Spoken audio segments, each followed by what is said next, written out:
Quase pintou um namoro entre nós, né? Ainda bem que não chegou esse ponto, né? Somos ambos botafoguistas. O amor pela bandeira aí, alvibranca. Exatamente. Com um modelo quase... Não, alvinegra. Peraí. Desculpa, alvinegra. Foi não, Gabriel. Duas perguntas rápidas. A primeira, o senhor cogita não ir a algum debate para além de razões médicas? Há alguma outra razão para o senhor não ir aos debates? Existe a possibilidade de estratégia. Eu estou vendo o Haddad desafiando agora, né? Quero que você diga o que fez 28 anos dentro do parlamento. Eu responderia para ele: não roubei ninguém, Haddad.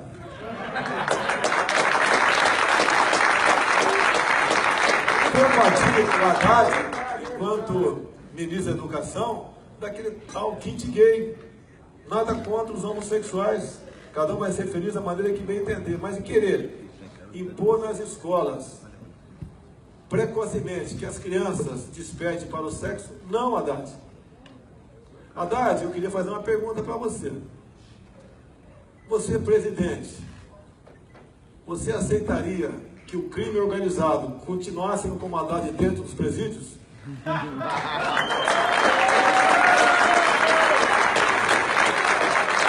Eu vou debater o que com um cara que nem poste é um fantoche, é um pau mandado. Age como camaleão.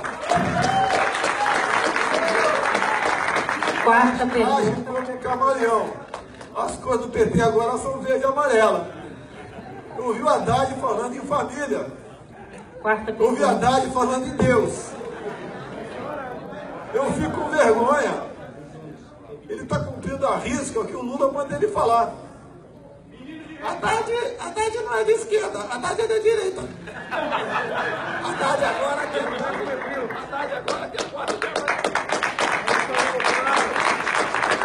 Haddad agora quer posse de arma de fogo. O Lula pegou a nossa bandeira. Bem-vindo, tomara que tenha sido curado de verdade, né? E não por um tempo. Diz que bandido não se aposenta, tira férias. Haddad está de férias.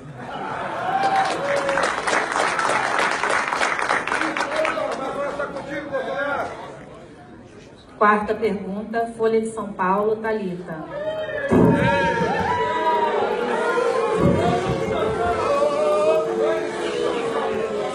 Pessoal, olha só. Vamos respeitar a liberdade de imprensa. Vamos respeitar as diferentes linhas editoriais que existem. Isso se chama democracia. E estamos aqui para chegar ao poder pela via democrática, sem hostilizações, por favor. Obrigado.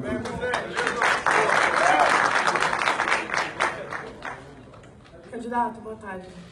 Aproveitando a recepção que eu tive aqui, isso a gente tem visto em alguns atos do senhor, eu queria um posicionamento do senhor a respeito da imprensa. O senhor tuitou hoje, imprensa lixo, insinuou que a imprensa que teria inventado esse ato de violência na Bahia, em que um capoeirista foi assassinado.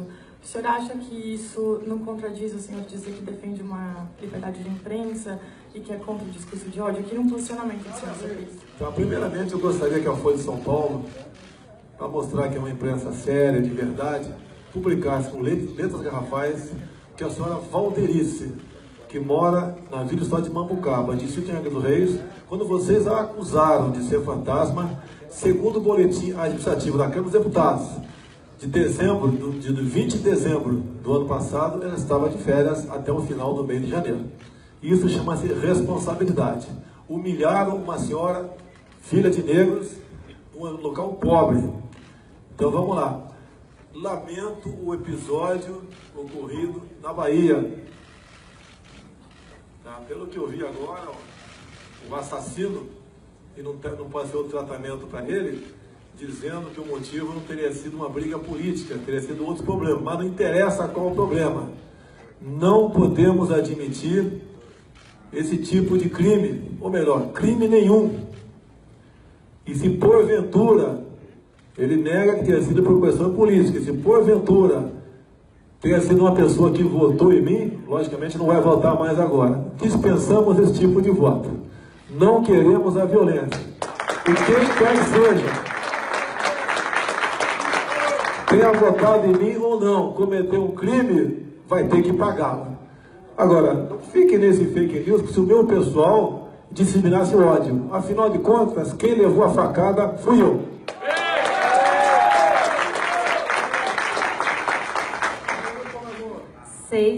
Quinta pergunta, Estadão, Gabriel.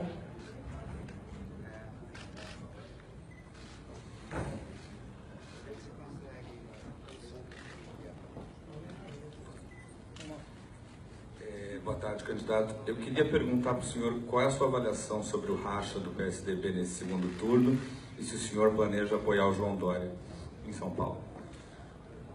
Olha, eu não vou meter a minha colher em problemas partidários. Eu assisti, vi, meio hospitalizado, a campanha do senhor Geraldo Alckmin. Não sou aquilo relatado naquelas inserções. Longe disso. Calúnias. Gente do próprio partido dele ligou para mim que não concordava com isso. Quanto mais ele me atacava, mais ele caía. Então, lamento que o senhor Geraldo Alckmin tenha se enveredado nesse lado. Mais de uma vez, o senhor Fernando Henrique Cardoso disse que, em havendo segundo turno, ele votaria no PT. João Dória, ontem nós conversamos rapidamente por telefone. Tem 2 candidatos lá, o outro do PSB, França. Recomendei, não dei ordens, não sou um capitão nessa hora, até porque o Major Olímpio aqui seria meu superior. O que eu recomendei a São Paulo é neutralidade. Se alguém quiser, a Joyce, por exemplo, quiser apoiar o outro, sem problema nenhum. É a mesma coisa o Major Olímpio. Mas não queremos agressões para o outro lado. Afinal de contas, não é esse o nosso DNA. E aproveito a oportunidade de cumprimentar a Joyce aqui e cumprimentar a Janaína Pascoal, as 2 mais votadas do Brasil. Cumprimentar o meu filho Eduardo, machista, né? Cumprimentar o meu irmão Hélio Negão aqui. O deputado federal também, mais votado do Rio de Janeiro. Eu conheço o Hélio, subtenente do Exército Brasileiro, há mais de 20 anos. Convidei-o para disputar uma cadeira de deputado federal. Ele olhou para a minha cara quase que lacrimejando. Aceitou o desafio. Cumpriu tudo aquilo que eu orientei. Afinal de contas, eu tenho experiência política, ele não tem. Cumpriu a risca. E a partir de agora, ele é um passarinho que está voando. Mas com muita responsabilidade, sabe que muita coisa atrai em sendo o mais votado. Pedi para ele muita serenidade, muita ponderação, que tome cuidado com o seu mandato, porque ele agora é um pedaço de mim, é o meu irmão, é o irmão que demorou um pouquinho mais para nascer, mas aqui não era legal. Sexta pergunta, CBN, Bárbara Baião.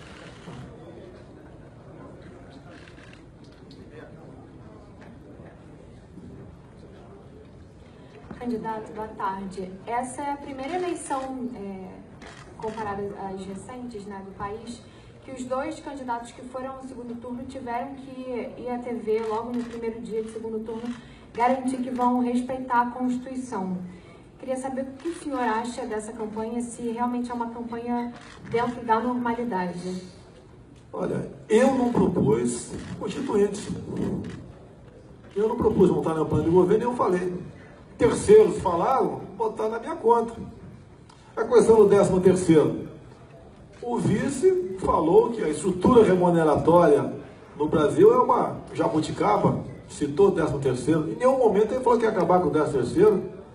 Ele até ontem teve uma ideia brilhante, procurou o Paulo Guedes e falou de estender o 13º para quem ganha Bolsa Família. E quando chegou ao meu conhecimento, de imediato eu falei, o recurso virá no combate à roubalheira, à fraude que existe no Bolsa Família.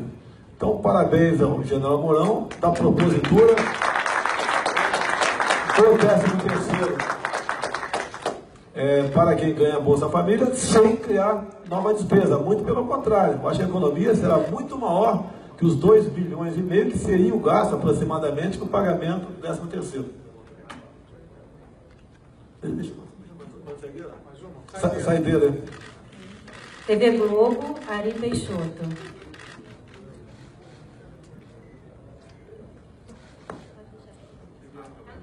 Boa tarde, candidato. Melhoras, espero pela sua breve recuperação. Queria fazer rapidamente duas questões. O senhor, se for eleito no dia 28, já vai ser eleito sabendo o tamanho do Congresso e o tamanho da sua bancada. O senhor sempre diz que não vai negociar no toma lá da cá. Eu queria saber como é que o senhor vai fazer para aprovar os seus projetos com uma bancada que é um pouco mais de 10% da Câmara dos Deputados. E a segunda questão, hoje tem uma notícia de que a Polícia Federal desarticulou um plano de uma organização criminosa que pretendia explodir prédios públicos, enfim, acho que o senhor deve ter lido. O senhor vai endurecer as leis contra esse tipo de organização, vai elevar essa organização a um outro nível, como, por exemplo, enquadrá-las na lei antiterrorismo? Obrigado. Duas questões. Há 4 anos eu decidi sozinho disputar a presidência. Qual seria um plano, sem recursos, sem meios, sem televisão, né? Poderia chegar lá. E comecei logo depois a pensar como governar o Brasil. É igual um casamento. A pessoa casa, e as condições para manter o casamento, não é fácil. No meio do caminho, entre outros, apareceu o deputado Onyx Lorenzoni. Começamos a fazer reuniões com 20, 30 deputados. Foram umas 8 reuniões em Brasília. Colocava o nosso plano na mesa. O que fazer para atender regiões do Brasil, alguns estados, tipo de bancada, como do agronegócio, bancada evangélica, bancada católica, bancada do turismo, bancada da segurança. E a aceitação foi excepcional. E sempre falava com eles. O nosso prestígio está lá embaixo. Se nós quisermos continuar fazendo a mesma coisa na base de tomar lá da cá, será o fim do Brasil. Temos que fazer de forma diferente. E assim foi feito. Juntamos aproximadamente 120 parlamentares.